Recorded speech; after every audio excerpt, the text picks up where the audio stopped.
Hey, how's it going, YouTube? I'm back in the video, and today I'm going to be talking about how Kevin Porter Jr. has pretty much just saved his career. He pulled a whole Jesus and resurrected his career out of nothing. Because, I mean, there was a point in time where Kevin Porter Jr. almost seemed dead in the water with Cleveland, and that no one really was paying attention to him, no one thought anything of him, and then he got released, and that was pretty much the low point of his career.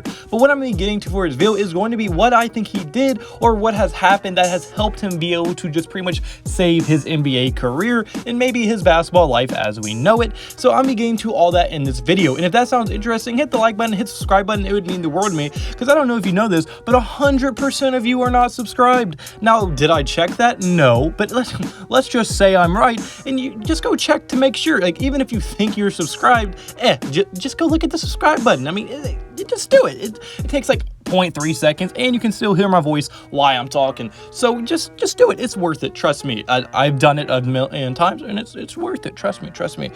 Take my word for it. But yeah, that's gonna be what I'm getting into this video. So if you like the video, point, like I said, hit the like button and subscribe button. Without further ado, without rambling on too much, let's get right into this video. So the first thing I'm getting to is going to be what he did with Cleveland versus what he is doing now with the Houston Rockets. So in his rookie year with Cleveland Cavaliers, despite them not being the best team, is a nice way to put it, I guess, the Cleveland Cavaliers still never really gave him an opportunity to dominate the ball or have the ball a good amount in his hands to really see what his potential would be, despite him being considered by a lot of people maybe a steal of the draft, as they got him with the last pick in the first round, or one of the last picks in the first round. So a lot of people thought his potential was very high and he could have potentially been a steal, and with how young he was, the Cleveland Cavaliers probably should have tried to get him more touches. But with the people like Sexland and Kevin Love, who really dominate the ball and really are very ball dominant players, it would be very hard to get someone like him a lot of touches in every single game to really see what you have in him.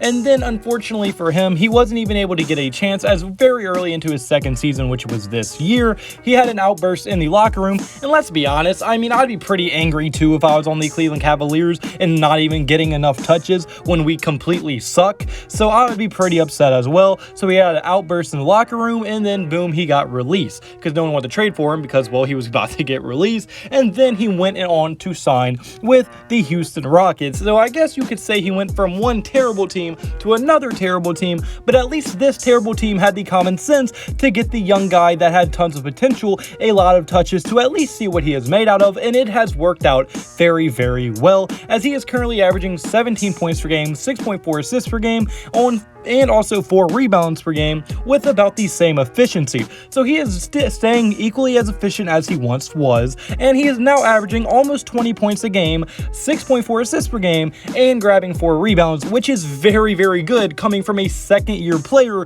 who was the 30th pick in the first round. That is way above average what you usually would get in that situation. And then he just had a career-high 50 points with the Houston Rockets just a few games ago.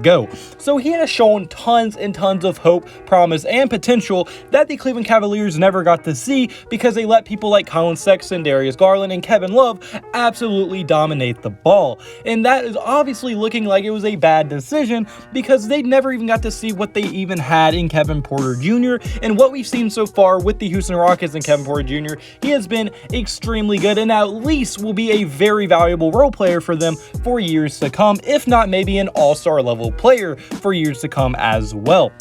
Now, we're going to have to see a little bit bigger of a sample size and him doing this over an entire season, but I mean, it is very promising that the second he starts getting a real opportunity to dominate the ball and have a team and be good and get the ball in a lot of touches, he is excelling in that situation, and that is very good to watch. And now you could argue that he's on the Houston Rockets, they're terrible, that's why he's getting all the touches, that's why he's doing so good, because someone has to score, which, yes, that could be somewhat of the reason, but there are not many second-year players picked in the late first round to early second round that you could say could go into a team in their second season and do what Kevin Porter Jr. is doing. You cannot say that. There's not many of them that would be able to do what he's doing right now, and they damn sure could not even get to 50 points in a game. And Kevin Porter Jr., the fact that he even has that potential to score that much in a game shows you that he has potential to be a very, very solid player in this NBA that we are currently in. So I think the Cavs definitely probably overreacted distracted a little bit from him arguing,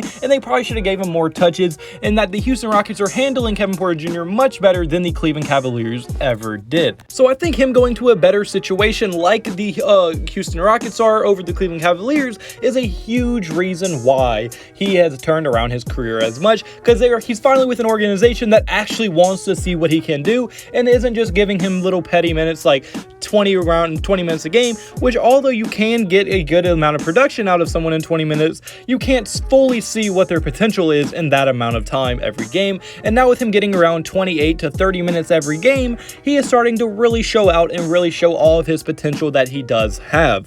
So I think for sure him being in a better situation is huge. And let's be honest, in Cleveland, except for when they had some NBA player named LeBron James, who I guess is okay, I mean, except for when they had him on the team, when has Cleveland in recent memory ever been good, or even a playoff team without LeBron James in recent memory? Now, yes, if you go way back when, they might have been good way back when without LeBron, but since LeBron has been in the league, when have they been good without him? Oh, never? That's not a coincidence. That just shows you how incompetent of an organization they are and how they're just a bad front office altogether. So now with him going to someone like the Houston Rockets, who are actually a competent organization, who actually have a history of winning games and developing talent, they developed some guy named, I don't know, James Harden. So that is huge to be with that now, because now they has a winning organization, or at least a historically winning organization over the recent memory. And also it shows that the Houston Rockets can actually be able to develop talent, because James Harden was not the MVP he once was.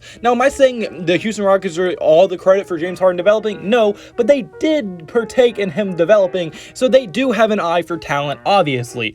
And yes, they didn't draft James Harden, but they were trading for him for a very low price for what he is now. So what I'm trying to say is that the Houston Rockets have an eye for talent, they know what talent looks like, and they can develop that talent. At least that's what we've seen so far in the recent history of the NBA with the Houston Rockets. So I think for sure the Houston Rockets are a much better situation than the Cleveland Cavaliers, who have shown time and time again that they're incompetent without LeBron James. They can't win games, they're not very good, and also they have players that don't even want to be there. They have players that are bashing point guards like Colin Sexton, as there's been reports of players saying that they don't like the way he plays, they don't like how ball dominant he is. Then Kevin Love did whatever he did on that inbound pass, just threw it to the other team, let him score. And I mean, I think it's obvious that most of the team doesn't get along, and it's probably not fun to play there. And that's a pretty big deal, especially for a young guy like Kevin Porter Jr. is. So I think for sure him being in a much better situation with the Houston Rockets is a big contributor to how much better he's been playing as of late, and he's playing the best basketball of his career as of right now. So it's very exciting to see how he's going to develop and how he's going to go into the future. But unfortunately, guys, that's going to be it for this video. So comment below, do you agree with me? Do you think Kevin Porter Jr. saved his career? I want to hear all your thoughts in the comment section below. And like I said earlier, if you did like the video at any point, hit the like button and subscribe button. That would mean the absolute world to me. See you in the next video. Hope you have a blessed day. Have a blessed day. So you need to have a blessed day. All glory to God. See you in the next video. Goodbye. Boo. Blah.